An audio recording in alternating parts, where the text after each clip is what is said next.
सुरू कर.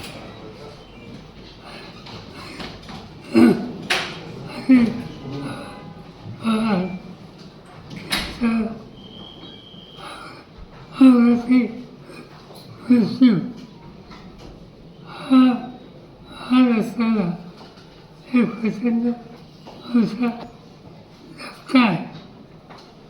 हे कर्तृत्वान नेण्याची शक्ती ज्याच्यात आहे अशा व्यक्तीला महाराष्ट्र आज मोकळा.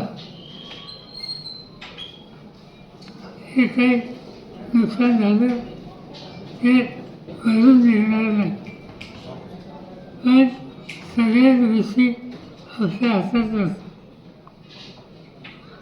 मी आज मीडियासोबत येणार नसतो, परंतु काही विरोध करतात. हा अपघात याच्यामागे काहीतरी राजकारण आहे अशा प्रकारची भूमिका कलकत्त्यावरून मांडली गेली.